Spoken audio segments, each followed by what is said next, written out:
வணக்கம். Iran Israel பிரச்சனையில இப்போ ஒரு மிக முக்கியமான அபாயகரமான கட்டத்தை நாம நெருங்கிட்டு இருக்கோம். இதுல ஈரான் மேல ஒரு முறையான திட்டத்தை இஸ்ரேல் செயல்படுத்துறதா ஒரு வீடியோ ஆதாரம் சொல்லுது. அந்த அதிர்ச்சிகரமான தகவல்களை பத்தி தான் நாம இப்ப விரிவாக பார்க்க போறோம். இந்த வார்த்தைகளை கொஞ்சம் நல்லா கவனிங்க. இதுல என்ன சொல்றாங்கன்னா, ஈரானை நிரந்தரமா பலவீனப்படுத்தணும் அப்படிங்கிறது தான் இஸ்ரேலோட நோக்கம். அந்த மீண்டு எழ முடியாத தாக்குதல் அப்படிங்கிற வார்த்தையே இந்த திட்டத்தோட தீவிரம் எந்த அளவுக்கு இருக்கு நமக்கு தெளிவா காட்டுது. சரி, இப்போ நம்ம எல்லாருக்கும் மனசுல வர்ற கேள்வி இதுதான். இந்த முறையான திட்டம்னா அப்படின்னா என்ன? இது வெறும் ராணுவ தாக்குதலா இல்ல அதுக்கு மேல வேற ஏதாவது இருக்கா? வாங்க, அதுல என்னென்ன விஷயங்கள் இருக்குன்னு ஆழமா பார்க்கலாம். இந்த வீடியோ ஆதாரம் சொல்றபடி பார்த்தா இந்த திட்டம் ஈரானோட உயிர்நாடுன்னு சொல்லக்கூடிய ரெண்டு விஷயங்களை குறிவைக்குது. ஒன்னு அவங்களோட பொருளாதாரம், இன்னொன்னு மக்களோட அன்றாட வாழ்க்கை. இந்த ரெண்டு முனை உத்தி தான் இந்த திட்டத்தோட மைய புள்ளியாவே சொல்லப்படுது. இதுக்கு பின்னாடி இருக்கிற லாஜிக் ரொம்பவே சிம்பிள். ஒரு பக்கம் மக்களுக்கு உயிர் வாழ தேவையான தண்ணியை நிறுத்தணும், இன்னொரு பக்கம் அரசாங்கத்தோட வருமானத்துக்கு ஆதாரமா இருக்கிற எண்ணெயே நிறுத்தணும். இப்படி ஒரே நேரத்துல ரெண்டையும் தாக்குனா ஈரானோட மொத்த கவனமும் உள்நாட்டு பிரச்சனைகள் பக்கம் திரும்பிடுவோன்னா இஸ்ரேல் நம்புறதா அந்த வீடியோ விளக்குது. அது மட்டும் இல்ல, இந்த முக்கிய இடங்களை தாண்டி அரசாங்க கட்டடங்கள், அணு உலைகள், கடற்படை, விமானப்படை தளங்கள்னு ஈரானோட முக்கியமான ராணுவ சொத்துக்களையும் இந்த தாக்குதல் மூலமா அழிச்சதா அந்த வீடியோ சொல்லுது. இது ஈரானோட ஒட்டுமொத்த பலத்தையும் முடக்கிற ஒரு முயற்சி மாதிரி தெரியுது. சரி, இந்த தாக்குதல்களோட அளவு எந்த அளவுக்கு இருந்துச்சுன்னு சில நம்பர்ஸை வச்சு பார்க்கலாம். இந்த எண்களை பார்த்தா இந்த ஆபரேஷனோட தீவிரம் உங்களுக்கே புரியும். அந்த ஆதாரம் சொல்றபடி இதுவரைக்கும் 3400 தாக்குதல்கள் நடத்தப்பட்டிருக்கு. யோசிச்சு பாருங்க, இது எவ்ளோ பெரிய எண்ணிக்கைன்னு. இதுவே இந்த மோதல் எவ்ளோ பரவலா நடந்திருக்குன்னு காட்டுது. இந்த 3400 தாக்குதல்கள்ல 7500 வெடிமருந்துகள் பயன்படுத்தப்பட்டிருக்கு.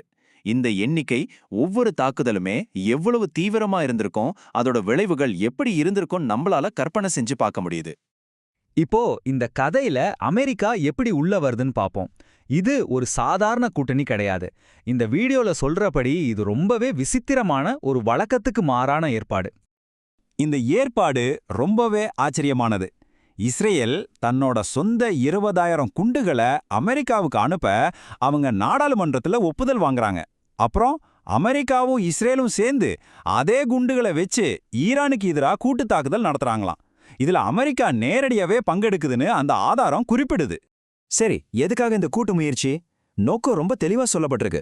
இப்போ ஈரான்ல இருக்கிற ஆட்சியை அகற்றிட்டு ஒரு புதிய ஆட்சியை கொண்டு வர்றது தான் இந்த அமெரிக்கா இஸ்ரேல் கூட்டணியோட கடைசி நோக்கம்னு அந்த வீடியோ சொல்லுது.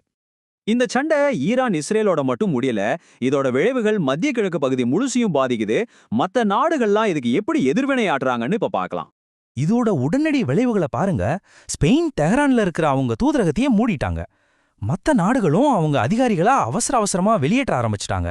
இது அந்த பகுதியில பதற்றம் எந்த அளவுக்கு அதிகரிச்சிருக்குன்னு காட்டுது.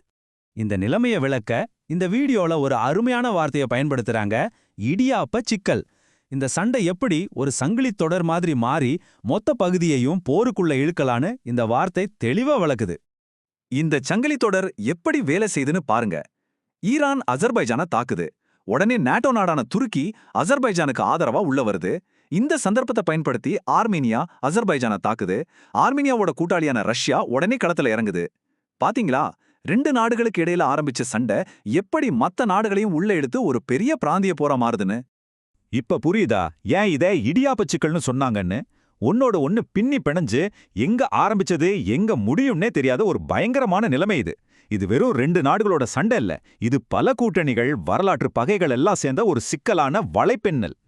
சரி, இவ்வளவு தாக்குதல்கள், இவ்வளோ அழிவுகளுக்கு பிறகு கடைசியா வர்ற உண்மையான நீண்டகால ஆபத்து என்னவா இருக்கும்? இதுதான் நம்ம எல்லாரும் கேட்க வேண்டிய ஒரு முக்கியமான கேள்வி. இந்த வீடியோ ஆதாரத்துல இருந்து நமக்கு கிடைக்கிற கடைசி ஆனா ரொம்ப முக்கியமான கருத்து இதுதான். உயிர் வாழ்றதுக்கான அடிப்படை தேவையான தண்ணியை குறி வச்சு தாக்குறதால அரபு நாடுகள்ல நடக்க போற அடுத்த போர் ராணுவத்துக்கோ எண்ணெய்க்கோ இல்லாம உயிருக்கு ஆதாரமான தண்ணீருக்காக இருக்கலாம்னு சொல்றாங்க. இது உண்மையிலே நம்மளை யோசிக்க வைக்கிற ஒரு விஷயம்.